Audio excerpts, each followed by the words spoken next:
Hello, I wanted to show you this incredible Nikon S9 by 5.5. It's a B4 lens. Right now I have it mounted to the GH4 and I am shooting some video with it. I am panning around the room or panning around with it.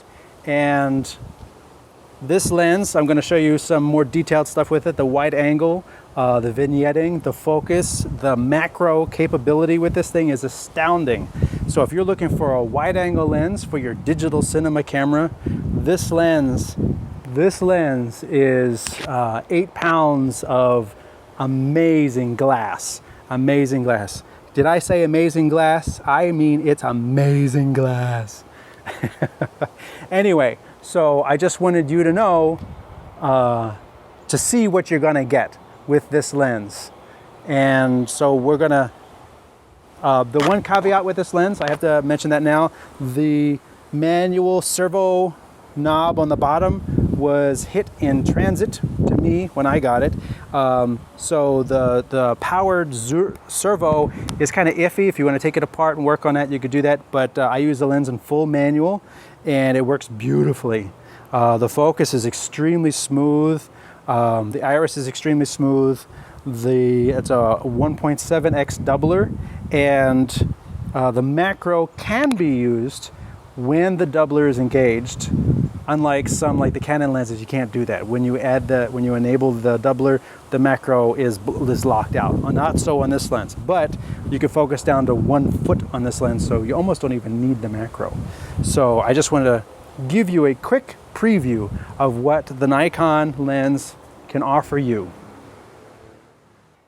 One other key feature of ENG lenses that I neglected to mention so far is the fact that they're balanced. They're made to be shooting on-shoulder cameras. So right now I'm doing this handheld.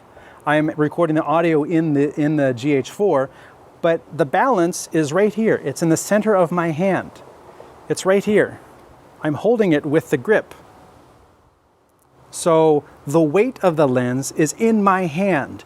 It's not hanging off the front, it's not hanging off the back, it's right here. So if you want to shoot, I mean, yes, it's 8 pounds of lens, and yes, you know, it's got some serious weight to it, and it's pulling this way. So you got to build up some muscles, you know, especially if you're going to carry 8 pounds for a long time. But if you just want to do a little bit of handheld work, you know, it's nice to have the balance right there where in the middle of your hand, not torquing you forward, not torquing you backward and things like that. Plus, this rig is a heck of a lot easier to use than a bunch of rails and handles and everything, because if you power it, you get your zoom right here, you got your start stop under your thumb, and your focus and everything else you could use with your left hand. So I just wanted to show that awesome feature of ENG lenses off when you're thinking of getting a lens. One thing I neglected to mention with this Nikon lens is its minimal focus distance goes down to 1 foot, 12 inches or 0.3 meters. So here we are looking at this flower pot right here. And I mean, literally, I could reach out and touch it from behind the camera, and we can zoom in and rack focus to the flower. So actually that's 0.4 meters or 1.3 feet. And again, this is at f1.7. You could increase a little bit, f2, and then, you know, you're not going to get this. Plus the macro doesn't do a whole lot, but you can actually activate the macro in this lens with the extender enabled. So that's something that you can't do with, let's say, a Canon lens. You cannot add the macro when you have the extender in. And this is with the extender, the 1.7x extender activated in the Nikon lens to cover the sensor. All right, I'm shooting this with my cell phone, just in case anybody had any doubts as to what I was doing. This is the Nikon S9 by 5.5 lens. I am literally whatever distance from that. I mean, we're that close. So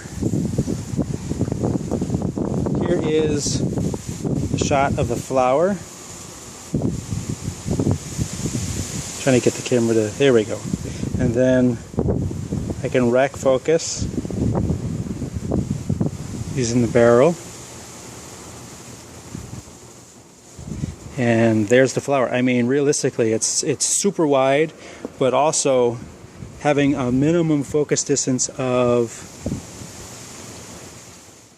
1 foot.